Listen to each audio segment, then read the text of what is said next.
Well, hello model car fans. Welcome to the Muscle Car Modeler. My name is Revell, and here is a project that I've kind of started and played with a little bit, but I'm just getting back to it and I'm going to get it finished.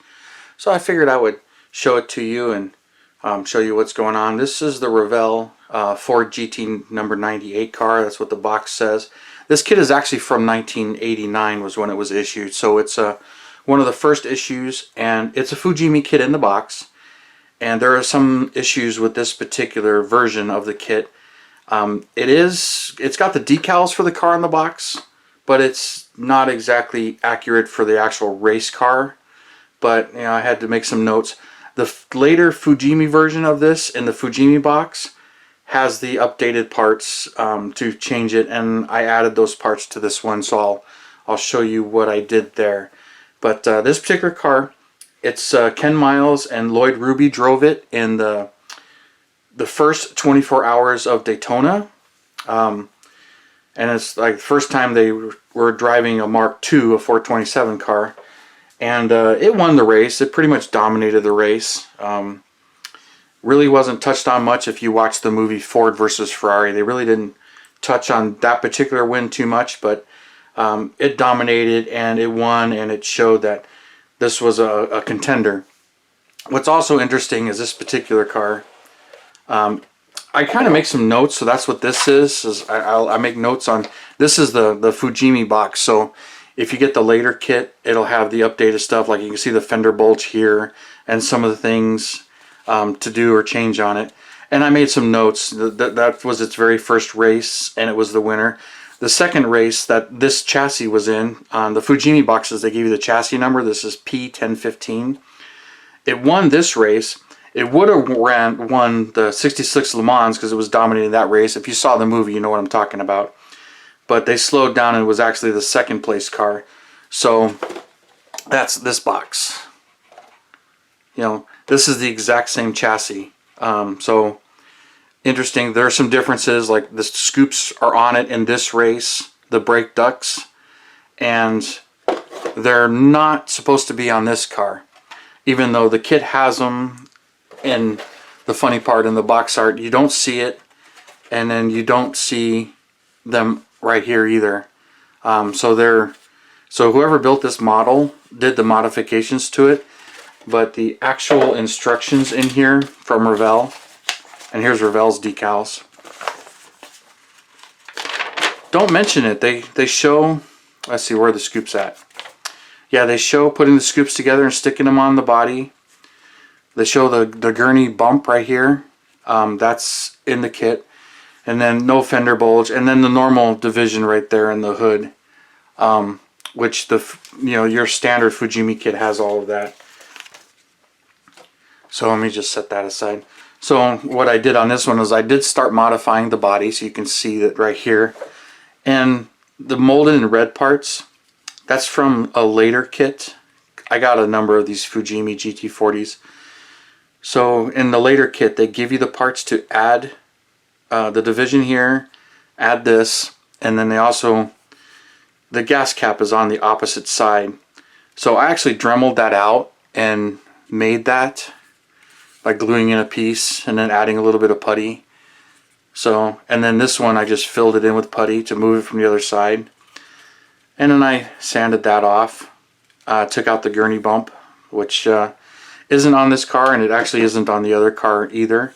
And then I filled in the scoops and holes for the scoops there, just trying to make it more accurate. And also removing this rear spoiler right here and putting in the shorter one. So I did the body mods to this to make it more accurate to the car. So that's where I'm at here. I need to shoot a layer of primer on this and then start painting it white.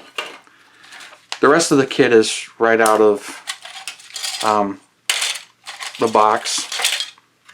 And I tend to keep the receipts. So let's see, how long have I had this? I've had this since 2015. So give you an idea. Apparently bought it out of Spot Model out of Europe. So I paid in euros. But it's got all the rest of the stuff. Here's the photo etch. And if you're familiar with this kit, it's all the standard stuff, the Fujimi kits. And then Got these in there for the luggage, which belong on this car. Oh, and I also got decals for this, which these just came in. So I'm was doing some research on it, and there's some masks for the headlights, and then the decals that they make. So I'm not really sure what condition. Where did I put those decals? Oh, they're over here. These actually look like they're usable in pretty good shape, but from reading and researching, I guess like this one, they show the blue right here in the stripe in the middle, and then Revell did it in black. So from what I'm reading, the blue is supposed to be correct, but it's very vague on exactly what these cars had and what's correct. It's hard to research because it's all point in time research. Like this is the configuration this car had at this race, and then it changed from race to race as they made modifications and updated them. That's why I have these notes here on, and then I got some of the other cars. Here's the chassis number and my notes of what they did, and actually here's the photocopy of the directions from Fujimi on modifying that part, adding the bulge to the fender, cutting off the rear spoiler and using the other spoiler.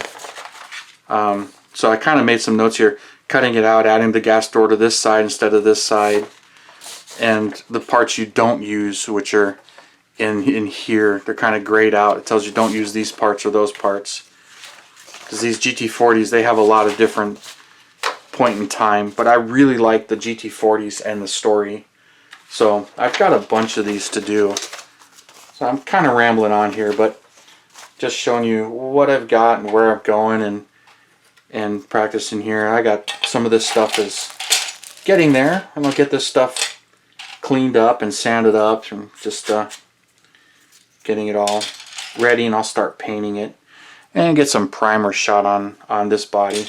But for comparison, let's pull out the body from this one. This is the later Fujimi, and you can see it's got the gas door on that side, but this one doesn't have the gurney bump. It was deleted from the mold. You can actually see the outline of it. I don't know if the camera will pick it up because it's still in the plastic bag, but some of them have the gurney bump, some of them don't, and some of them have the extra parts to change. I don't know if this one has, no, it doesn't have the extra tree. And then I got the decals from Spot Model. I used the ones for this, but I got extras for this, and 2 sets, because if you watch my video when I did the number 2 car, I messed it up. So I have 2 sets of the number 1 car because I ended up buying 2 sets of decals from Renaissance, plus all the rest of the parts. And you can see they updated the photo etch fret. There's the photo etch fret from that one versus the 1988-89 photo etch fret. But they've been doing some nice updates. If you haven't built one of these kits, they build up really nice even though they don't have engines. But there's a little comparison there. So for me, the next step is get some more primer on this body. Don't mind me while I'm playing with my camera mounts, playing with my lighting and filming angles here so that I can show you more and hopefully be out of the view. But I've got quite a few of these to do. So even though it's really not a muscle car, you know, but it's in that era and genre, and I got a number of these, and I just love this car. Fantastic car. So I'll show you a few more of my build-ups, but I figured I would show you this one, and then I'll go out there and shoot some primer on this one and get this one build going here. And this one will go pretty quick because I get some primer on here, finish some of this. I deleted this, I filled that in with some putty and that in for some putty. I got a little bit left to do, but I get some primer on this and get it sanded a little bit, and I'll start shooting the white on this. Not really sure what the exact white is, but I'm just going to shoot a white on it, and then I'll shoot the black, get the decals on, get it cleared, and then go from there. So if you like this, please comment, let me know. I'm going to be build this one, and this one will go pretty quickly. I've already done the mods. You can kind of see where I filled in right here, put in some plastic to fill in those holes. But yeah, I've got some work left to do on this one, but it's not really a virgin start for you guys. I started this one a while ago and kind of been back and forth on it.